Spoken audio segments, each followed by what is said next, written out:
Graça e paz, meus irmãos. Estamos continuando nossa série de exposições do livro de Ruth. Hoje nós vamos para o capítulo 3, já a segunda metade desse livro, se bem que é um livro bem curto. Hoje o capítulo 3, e da mesma forma como na semana passada nós fizemos, faremos nessa. Iremos ler o texto aos poucos para explorar melhor essa história aqui, compreender a palavra de Deus para a nossa vida. Então hoje, Ruth 3, o capítulo todo, faremos a leitura daqui a pouco, mas primeiro vamos orar mais uma vez, pedindo que Deus nos ilumine nesse momento, nos dê clareza e transformação a partir da sua palavra. Oremos. Santo Deus, obrigado, porque temos a tua palavra em mãos, temos ela de maneira tão acessível em nossos dias, porém ainda assim há o obstáculo em ler e compreender, não apenas com a mente, mas com o coração e vivermos à luz da tua palavra. E nós sabemos que isso só será possível através da obra do Teu Santo Espírito em nosso coração. Por isso pedimos, Senhor, abra os nossos olhos para contemplar as maravilhas da Tua lei, guarda a Tua palavra em nosso coração para não pecarmos contra Ti e renova a nossa esperança dentro de nós, no Senhor, através das belezas que estão na Tua palavra. É o que nós pedimos em nome de Jesus. Amém. Irmãos, existem umas bênçãos no nosso WhatsApp ultimamente que são chamadas de figurinhas.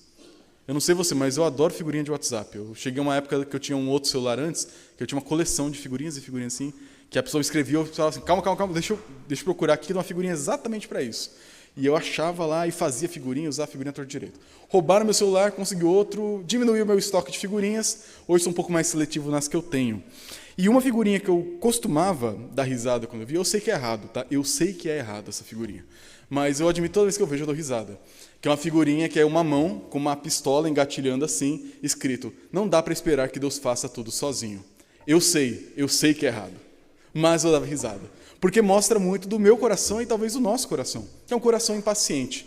É um coração no qual nós oramos e pedimos que Deus faça coisas, que Deus responda orações, mas na hora do vamos ver, a gente está assim, vamos Deus, eu vou ter que resolver isso por você? A gente tem esse coração. A gente quer resolver tudo no nosso jeito, no nosso tempo, ainda que a gente ore, ainda que a gente creia, cremos com o coração ansioso. E na história de hoje nós vamos ver uma reviravolta no texto. O livro de Ruth é cheio delas. No começo vemos uma família cheia, que em 5 versículos termina vazia. Vemos uma moabita professando a sua fé. Vemos no capítulo 2, uma família sem esperança, agora com um resgatador em vista. O livro é cheio de reviravoltas. E agora, no capítulo 3, teremos o clímax.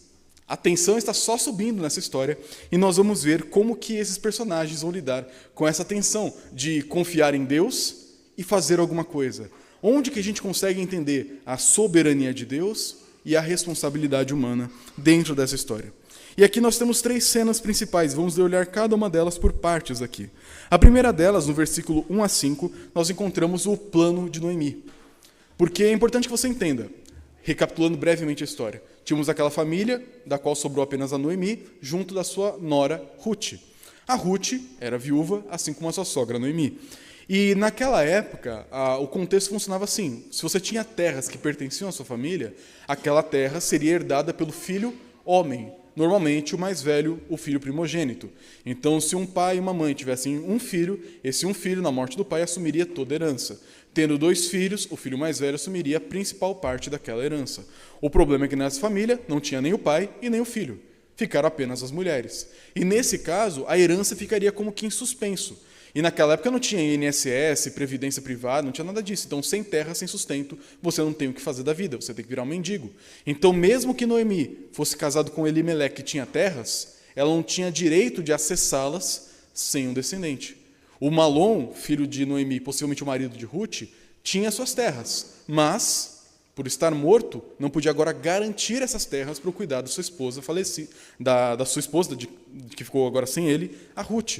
Então temos 2 mulheres que virtualmente têm terras, mas não podem acessá-las pela lei.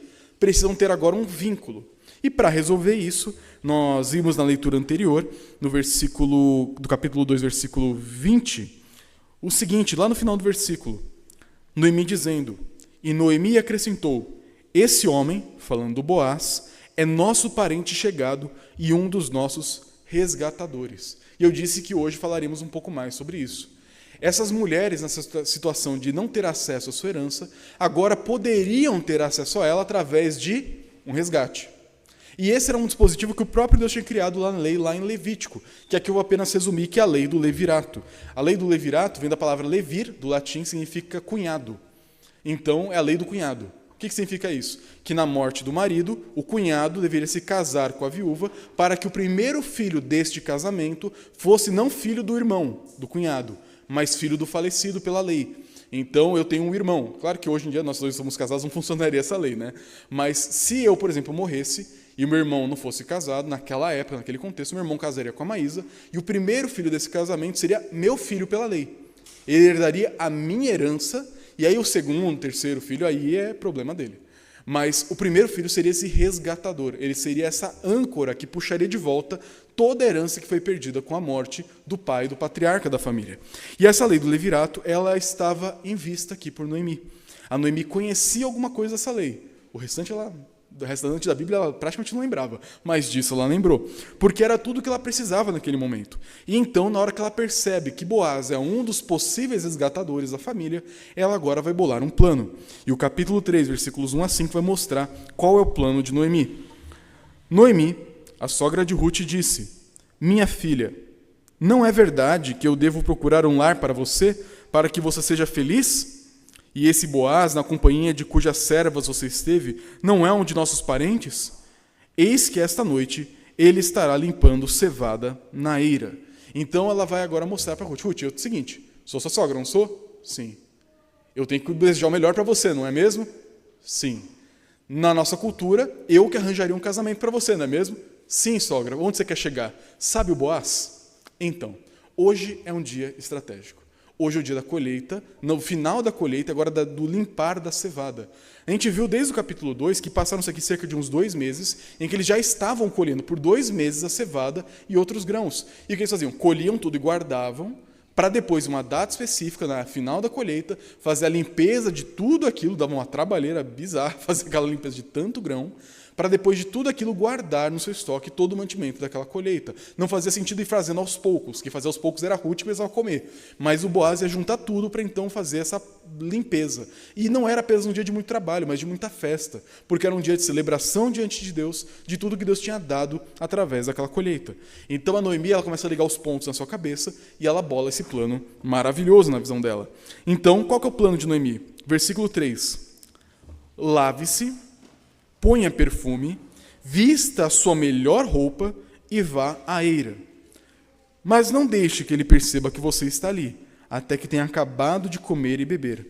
Quando ele for dormir, repare bem o lugar onde ele vai se deitar, então vá, descubra os pés dele e deite-se ali, e ele lhe dirá o que você deve fazer. Ruth respondeu: vou fazer tudo o que a senhora está me dizendo. Qual que é a desse plano de Noemi? Talvez você consiga ter percebido um pouco da sutileza do plano dela. Ela está trabalhando em cima da lógica de encontrar em Boaz o resgatador pela lei. Tá certo? A lei de Deus prescreve isso. O Boaz talvez fosse irmão de Elimeleque, primo do Malom e do Quilion, algum primo da família. Mas por que a Ruth ia tomar banho, botar melhor roupa, passar um perfume, no meio da noite, no meio do campo, no meio do nada, no escurinho do cinema, descobrir os pés do Boaz e deitar ali e ficar ali? Lembra daquela figurinha? Pois é, não dá para esperar que Deus faça tudo sozinho. Esse, pelo menos, parece ser o pensamento de Noemi. Ela crê na lei de Deus, ela funciona, a lei do levirato. Eu agradeço a Deus, como a gente viu no capítulo anterior, que Deus está nos abençoando através de Boaz. Tá certo? Mas como que eu vou fazer um ponto ligar ao outro? Sedução. Vamos dar um empurrãozinho aqui na providência de Deus para que tudo aconteça como deveria acontecer. E isso aqui é algo que todos nós fazemos. Nós temos a tendência. Nós olhamos para os planos de Deus, as promessas de Deus e queremos aquele empurrãozinho. Nós queremos que Deus traga transformação na vida de alguém. A gente quer que o nosso parente se converta, que o nosso pai se converta, nosso cônjuge se converta. E o que a gente começa a fazer? Orar. Mas a gente dá um livretinho. Mas a gente manda um link. Aí a gente começa a ouvir louvor e bota o som lá alto, assim, na hora que está ouvindo louvor faxinando a casa. Será que realmente é a melhor estratégia? Será que isso não vai mais incomodar do que trazer algum tipo de testemunho? Será que na hora que você está orando por um emprego e você entrega o seu currículo, você não começa agora a querer fazer um networking por fora, uns contatos aqui e ali, tentar subornar, bajular, mandar uma cestinha de presente? A gente tenta fazer isso sempre. A gente ora, confia e ao mesmo tempo quer dar uma acelerada, aquela velocidade 2 do YouTube. A gente quer fazer isso na vida, quer fazer isso em Deus. Deus, acelera um pouquinho mais, resolve logo isso para mim. E aqui a gente vê a Noemi fazendo isso. Ela tem a Bíblia, ela tem a confiança, mas ela quer garantir do jeito dela. E é claro, a ideia aqui é justamente que a Ruth, agora bonita, maravilhosa, de banho tomado, cheirosa, com a melhor roupa, no meio da noite, com um homem que está cuidando muito dela, com muito amor e carinho, a ideia, você já sabe onde que é, que a Noemi espera que essa história termine. Tanto que ela diz, ele lhe dirá o que você deve fazer. Daqui para frente é com ele. Olha o coração da Noemi. A Noemi ela é muito curiosa na história. A Bíblia, muitas vezes, na verdade, a maior parte das vezes, ela não esconde os defeitos dos personagens. E eu acho isso maravilhoso na Bíblia. Porque, às vezes, quando a gente não lê muito a Bíblia, muitos brasileiros pensam assim, a Bíblia é um livro sagrado. Tá certo. A Bíblia conta a história de homens e mulheres de Deus. Tá certo. Mas não são pessoas impecáveis. Na verdade, são pessoas iguaizinhos a nós. Pessoas ansiosas, nervosas, depressivas, irritadas, pessoas que fazem tudo errado e mesmo assim têm fé em Deus igualzinho a gente. Por isso que ler a Bíblia, as narrativas, é tão fascinante, porque a gente se encontra, mesmo sem querer, nos personagens. A gente vê aqui uma Noemi que confia em Deus e quer dar seu jeitinho. Uma Noemi que quer confiar no Senhor, mas quer trabalhar com uma sedução assim nos bastidores para convencer o Boaz a fazer aquilo que ela considera que é certo. Então a gente percebe isso. E quantas vezes a gente não faz a mesma coisa? Então a primeira coisa que eu queria que você pensasse aqui, nós temos milhares de promessas na palavra de Deus. Nós temos a certeza de que Deus nos ama, que Ele é nosso Salvador, por meio do que Cristo fez na cruz por nós. Mas nós temos que aprender a esperar e fazer as coisas do jeito que Deus ordenou. Mas mesmo que isso não aconteça, muitas vezes Deus continua sendo generoso. É o que acontece aqui no texto. Mesmo a Noemi planejando, mesmo a Noemi querendo dar um empurrãozinho, Deus ainda vai dar o que a Noemi quer, mas não do jeito que ela quis. Vamos continuar a nossa história. Porque no versículo 5 a Ruth disse, vou fazer tudo o que a senhora está me dizendo, sem oposição. E aí no versículo 6 até o versículo 15 temos o coração do texto. Agora, onde todo esse encontro vai acontecer. E o versículo 6 diz, então Ruth foi para a eira e fez conforme tudo que sua sogra havia ordenado. Tomou banho, botou roupa bonita, passou perfume, foi toda maravilhosa e ficou escondida. Se bem que eu fico pensando, será que ela consegue se esconder mesmo? Imagina você estar no campo, um monte de homem suado trabalhando o dia inteiro, um monte de mulher toda suja de suada de trabalhar, e aí tem uma mulher toda bonita, cheirosa, arrumada. Todo mundo perceberia, mas ela seria como que aquela presença misteriosa. O boss está trabalhando e fica, que perfume é esse? Você viu alguma coisa? Não, não vi. Não. Acho que eu vi uma moça passando ali. E a Ruth só se escondendo sorrateiramente. E a história continua, versículo 7. Quando Boaz terminou de comer naquela celebração no final do dia e beber, e já estava de coração tanto alegre, não embriagado, alegre, tá? A Bíblia faz distinção entre uma coisa e outra.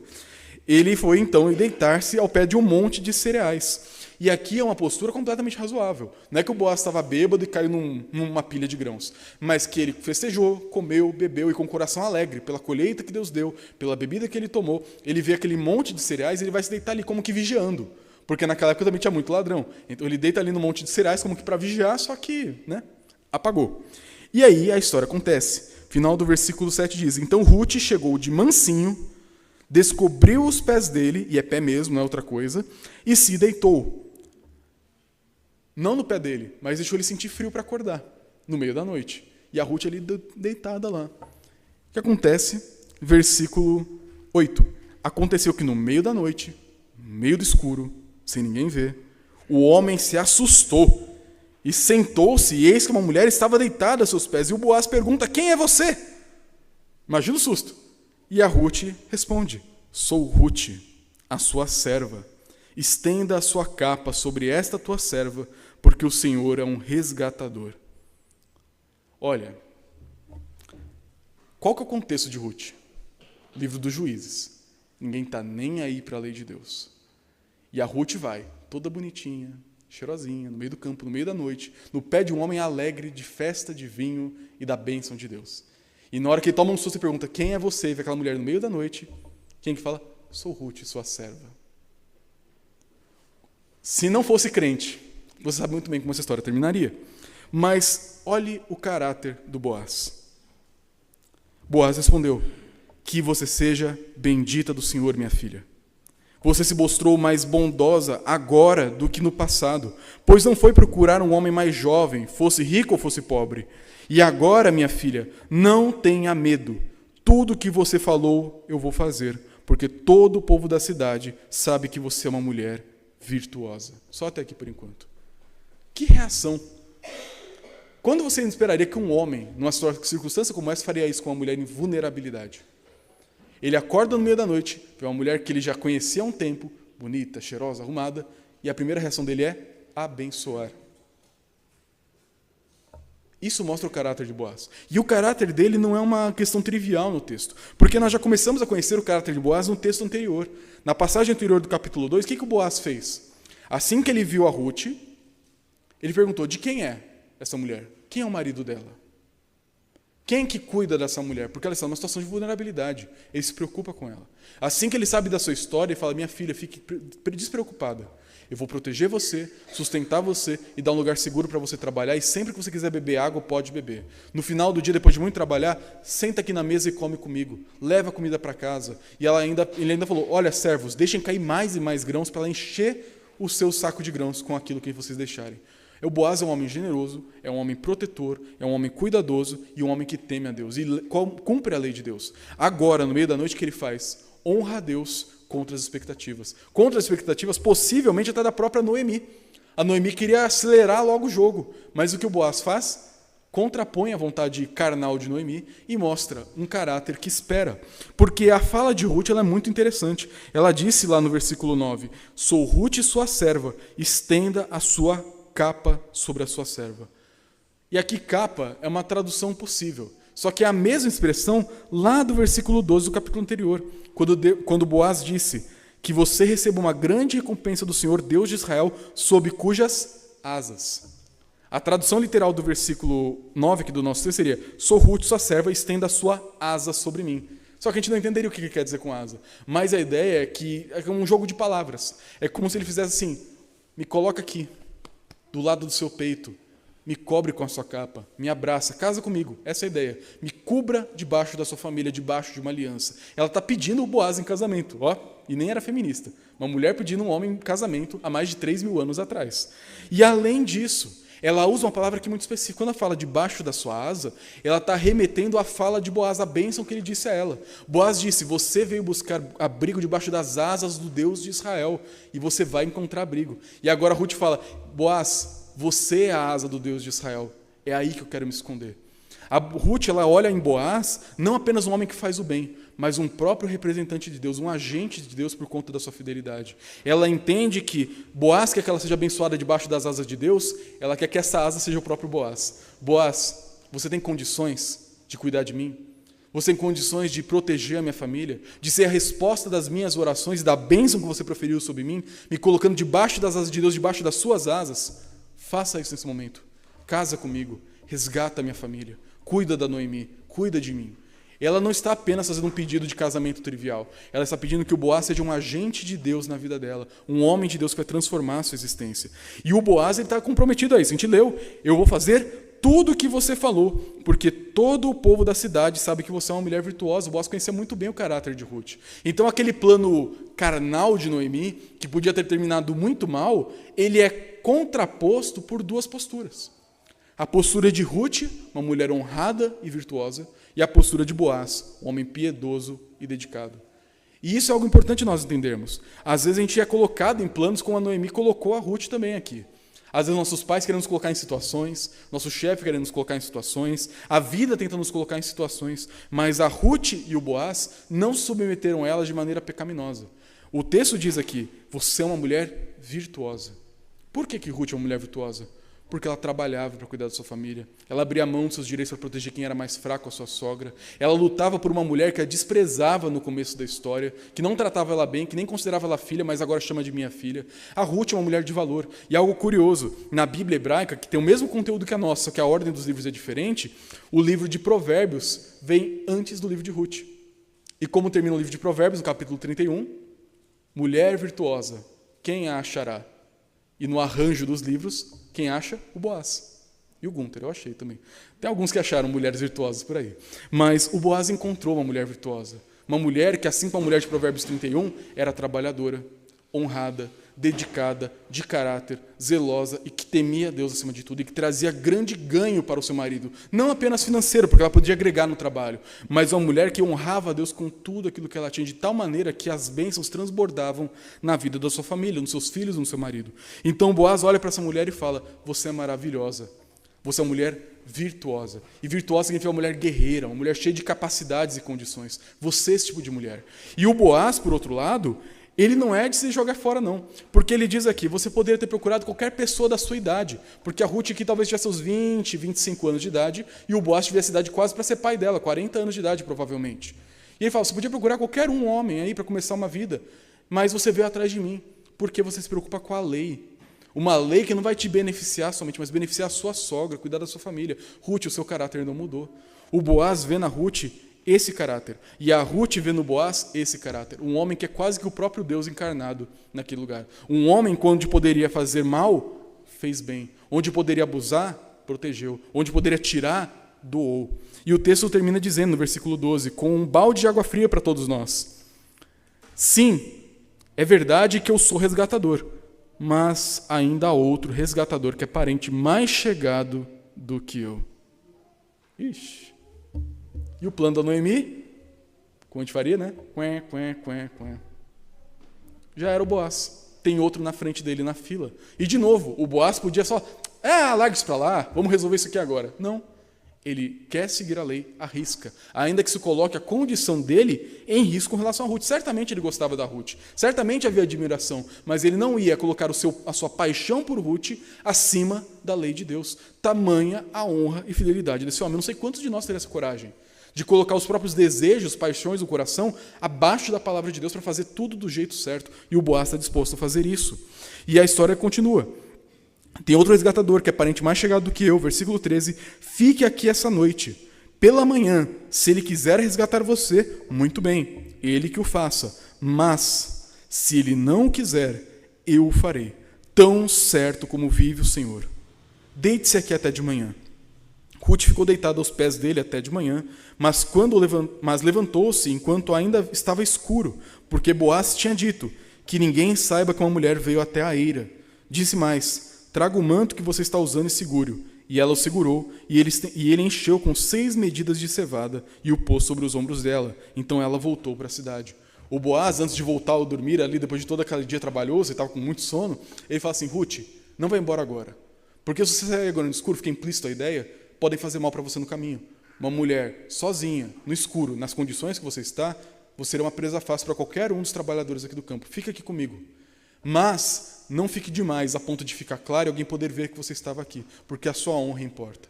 Então Boaz aqui, ele de fato, para mim, é o homem mais singular e admirável de toda a Bíblia, porque ele não apenas domina seus desejos, ele não apenas coloca sua vontade abaixo do que a Escritura diz, mas ele também protege a honra de Ruth, a ponto de não deixar ela ser mal falada. Imagina o que poderiam dizer sobre a Ruth se vissem ela saindo de fininho ali de onde Boaz estava dormindo. E pior ainda, e se aquele outro homem resgatasse a Ruth antes do Boaz? Qual seria a fama dela? Qual seria o futuro da reputação de Ruth numa cidade tão pequena onde todo mundo conhece todo mundo? E acabar com a vida dela para sempre. Mas o Boaz protege ela com esse plano. Fica aqui, espera a hora certa e vai de fininho sem ninguém te ver. E antes de ir embora, vem aqui.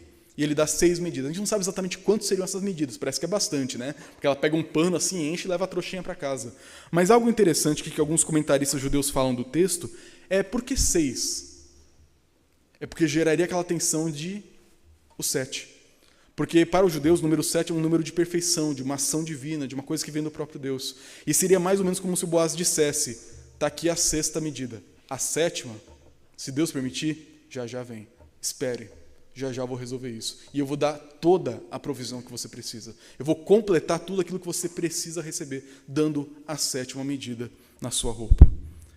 E o texto termina com a Ruth, então, voltando para casa, e o versículo 16 diz: quando chegou à casa de sua sogra, esta lhe perguntou: como se passaram as coisas, minha filha? Imagina a cara da Noemi, né? E a Ruth lhe contou tudo que aquele homem tinha feito por ela, e disse ainda: ele me deu essas 6 medidas de cevada, e me disse: não volte para sua sogra sem nada.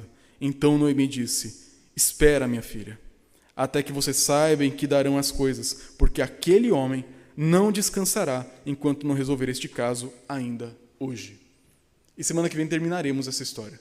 Mas a história de Noemi, a história de Ruth aqui, juntamente com Boaz, é uma história muito importante a gente conhecer. Porque ainda que não apareça um anjo de Deus, um profeta, ou o próprio Deus aparecendo na história, é uma história na qual, como disse nos sermões anteriores, Deus está em todos os bastidores dessa história. Onde está Deus nessa história? Na conversão de Ruth. Fez dela uma moabita que não cria em Deus e é uma mulher honrada. Uma mulher que agora honrava o Deus de Israel, cuidando de pessoas necessitadas, colocando o seu direito em segundo lugar para cuidar de quem precisava. O Deus aparece na história no caráter de Boaz. Nós quase estamos vendo Jesus Cristo aqui no texto.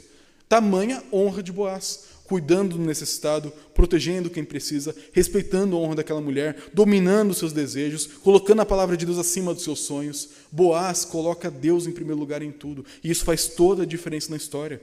E vemos também na Noemi, que mesmo errada na maneira, foi instrumento de Deus para que a história se desenvolvesse. Talvez se deixasse na mão da Ruth, ela não ia fazer isso. Mas Noemi deu aquele empurrãozinho. E talvez você pergunte, mas pastor, então está certo ou errado o que a Noemi fez? As duas coisas. As duas coisas. Porque hoje pela manhã na aula da escola dominical, a gente falou um pouco sobre se é possível alguém abreviar o tempo de vida diante dos decretos de Deus. Se tiver curiosidade sobre isso, procura lá que está no YouTube gravada essa aula. Mas uma coisa que eu disse para os irmãos é o seguinte, existem coisas do lado de cá do gabinete de Deus que só Ele sabe. E tem coisas do lado de lá que é o que a gente tem condições de fazer e realizar. Deuteronômio 29 diz, as coisas encobertas pertencem a Deus, mas as reveladas a nós, nossos filhos, para que as cumpramos. E esse texto mostra que a Noemi, diante da circunstância, da leitura do momento, ela fez o que ela achava melhor, errando na intenção, mas correta no objetivo. E o que Deus fez, mesmo assim, fez o que era certo. Não do jeito da Noemi.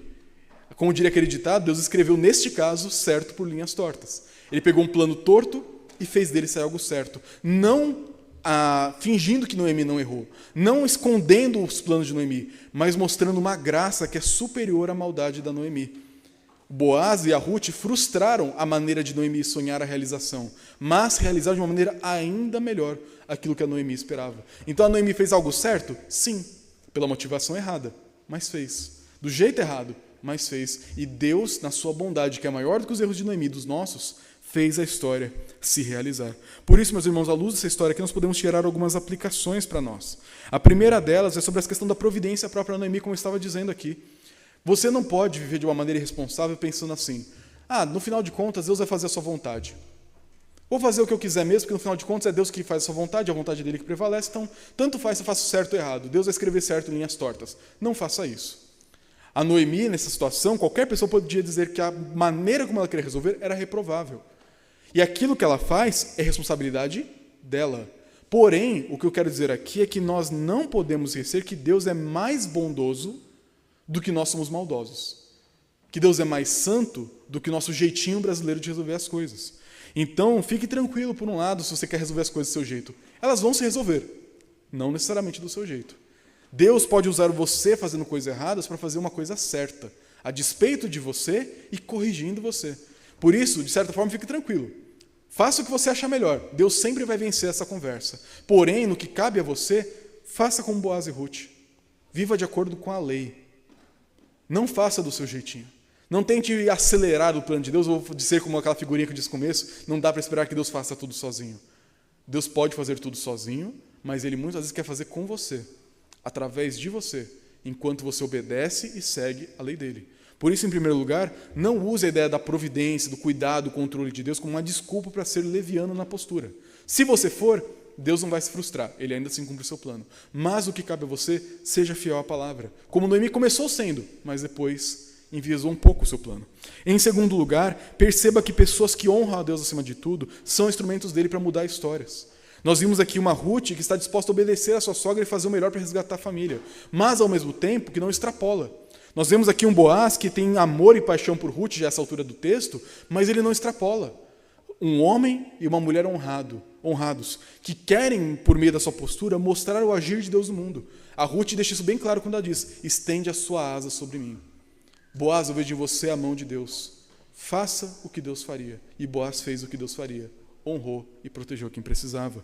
Por isso, no que couber a você fazer, faça aquilo que a palavra de Deus ordena. Seja um instrumento de transformação de vidas. E aqui de maneira mais específica para mulheres. Olhem para Ruth. A Bíblia fala sobre heróis e heroínas da fé, pessoas que nos inspiram na nossa caminhada, na nossa devoção. A Ruth é um modelo de mulher singular na história. Assim como Boaz é um exemplo de homem para nós. Você que é solteiro e procura alguém para casar, tenha esses homens como referenciais. Você, mulher, não aceite nada menos do que um Boaz na sua vida. Um homem respeitoso, um homem temente a Deus, um homem que usa tudo que está debaixo do seu controle para cuidar de você e do povo de Deus de acordo com a palavra de Deus. Um homem que sabe dizer não para a sedução e sim para a palavra de Deus quando a situação aperta. Um homem que pensa com a palavra de Deus em vista no seu coração. E não um homem que é guiado por impulsos. Um homem que é guiado por um impulso vai te fazer mal assim que não valer mais a pena fazer aquilo que ele queria. Homens têm um poder que Deus nos deu muito forte. Biologicamente, na grande parte dos homens, nós temos mais força que qualquer mulher. Se você não tiver um coração que teme a Deus, um dia você pode agredir uma mulher. Homens têm uma força de voz, às vezes, aqui não é questão de machismo ou feminismo, é questão de anatomia e de estrutura física, em que podem ser muito mais violentos, poderosos na sua maneira de se expressar do que uma mulher. Nunca use isso para o mal. E mulheres, nunca escolham um homem que não seja como Boaz. Um homem que prefere dizer não para si, não para os desejos, não para o seu tempo, e sim para a palavra de Deus. Esse é um homem honrado. Homens, sejamos como Boaz, inspirados pela postura desse homem, colocava Deus acima de tudo na sua vida. E mulheres, sejam como Ruth, uma mulher que está disposta a lutar, trabalhar de sol a sol, lutar pela sua família, fazer o que é certo, ser uma verdadeira guerreira, como a ideia de virtuosa implica, mas colocando sempre Deus em primeiro lugar. Ele vai ser o norte das minhas posturas, Ele vai ser o norte da minha ação. E por fim, aqui no texto, ele nos aponta claramente para Jesus Cristo. Porque Jesus, ele é justamente essa figura do resgatador perfeita. A Ruth e a Noemi estavam esperando em Boaz uma redenção da sua terra. Só que quando a gente olha para essa lei, ela não tem como não ir para outra pessoa que não seja Jesus Cristo. Ele é o nosso resgatador absoluto. Porque quando nós olhamos para Jesus Cristo, tudo aquilo que nós perdemos no Éden é reconquistado. Nós, pela criação original, merecemos o paraíso. Mas por conta do nosso pecado e da morte, o perdemos. Mas Jesus vem como resgatador, para agora nos trazer de volta para o Éden. Um Éden melhorado para a Nova Jerusalém. Jesus é o Boaz perfeito. É descendente dele, mas é muito superior a ele. Porque ele não resgata apenas uma esposa hipotética, mas ele resgata a sua noiva, como Paulo diz, a noiva de Cristo. Jesus nos compra pelo preço do seu sangue. Ele pega pessoas que não merecem nada a não ser a ira de Deus e faz essas pessoas herdeiras do reino celestial. Jesus é aquele homem que transforma as circunstâncias, que nunca colocou a sua vontade pessoal acima da vontade de Deus, assim como Boaz fez aqui. Lembra do Getsemane? Pai, se possível, passe de mim esse cálice. A dor e o horror é assustador, mas seja feita a sua vontade. Jesus, no momento mais crítico, colocou a vontade de Deus acima de tudo, para que por meio dessa vontade sendo realizada na sua vida, por meio da sua morte dolorosa, ele resgatasse sua noiva, realizasse seu casamento. E esse casamento, em que nós já estamos inseridos pela fé em Jesus Cristo, vai ter uma festa, assim como o próximo capítulo, no fim dos tempos. Apocalipse fala sobre as bodas do Cordeiro. O dia em que Jesus vai aparecer como um noivo e nós apareceremos, claro que metaforicamente, como uma noiva, no reencontro dos céus e da terra, de Jesus com seu povo, e haverá uma festa regrada às maiores delícias que a gente pode imaginar. E nessa festa nós receberemos tudo aquilo que Jesus conquistou na cruz em plenitude. Hoje a gente recebe em parte já. A vida eterna já começamos a participar. As bênçãos celestiais começamos a participar, mas chegará um dia em que o casamento vai acontecer de fato. E nesse dia a alegria será sem fim, graças ao Filho de Boaz, Jesus Cristo, nosso Redentor. Por isso, se você não faz parte ainda desse resgate, crê em Jesus Cristo hoje. Se você ficou admirado com a postura de Boaz, você não sabe o que você está perdendo em Jesus. Ele é muito melhor do que Boaz, muito mais honrado que Boaz. Boaz era pecador, apesar de fazer muita coisa boa. Jesus não. Jesus nunca colocou sua própria vontade acima daquilo que era certo. E ele amou e ama e sempre amará a sua noiva, que somos nós. Por isso, crê em Jesus Cristo. Confie nele. Aquilo que você talvez não consiga conquistar nessa terra pelo seu trabalho, planos como talvez os de Noemi, saiba que Jesus vai conquistar exatamente o que você precisa. E como foi mencionado na oração, acho que da Leila hoje, ele é o nosso bom pastor e de nada temos falta. O Boaz celestial, Jesus Cristo, ele vai dar tudo o que nós precisamos aqui e no futuro. Se os homens nos roubarem aqui, se a enfermidade, o luto tirar aquilo que nós temos aqui, saiba que em Jesus há o resgate perfeito. Nele, nada do que nós precisamos e temos de fato será perdido. Por isso, vamos orar. Vamos agradecer a Deus pelo nosso maravilhoso Filho de Boaz, Jesus Cristo, e sermos inspirados por essa história e viver em fidelidade, de acordo com a vontade de Deus. Vamos orar mais uma vez. Senhor, obrigado pela história de Ruth. Uma história tão curta, uma história tão simples, mas com lições tão preciosas para nós. Nós pedimos, Pai, que a admiração que esse texto nos inspira em Boaz seja muito multiplicada pela pessoa de Jesus Cristo. Que nós possamos olhar para Boaz e perceber que ele é uma fração, uma sombra, perto de quem teu filho é. E que aquele resgate que ele está providenciando na história para Ruth e Noemi não se compara em nada com o tamanho do resgate que o Senhor conquistou por nós na cruz. Nós pedimos, Senhor, que naquilo que cabe a nós, que nós sejamos responsáveis, que nós honremos a Tua palavra, as Tuas leis, fazendo aquilo que é certo, mesmo quando isso nos traz prejuízo, fazendo aquilo que é certo, mesmo quando vai contra os nossos impulsos, porque a honra ao Senhor deve vir acima de tudo em nossa vida. Mas também pedimos, Senhor, que no meio das perdas que essa vida traz para nós, que o luto e a dor que essa vida traz para nós, que nós possamos sempre lembrar que em Jesus Cristo é o resgate perfeito, que nele nada do que nós temos conquistado na cruz será perdido, que nele todos os benefícios conquistados serão nossos por meio do amor que ele demonstrou e demonstra todos os dias na cruz. E pedimos, Senhor, abrevie os dias para o grande dia dessa festa de casamento. Que todos nós sejamos prontos, vestidos como noiva para aquele dia, preparados, santificados, para vivermos em plena união contigo, no reino celestial, com as ricas bênçãos que Jesus conquistou para nós. Que o céu seja a nossa esperança nesse lugar. Que Jesus, no seu casamento perfeito conosco, seja a nossa esperança nessa terra. Que nós andemos nesse mundo olhando para o alto. É o que nós pedimos em nome de Jesus. Amém.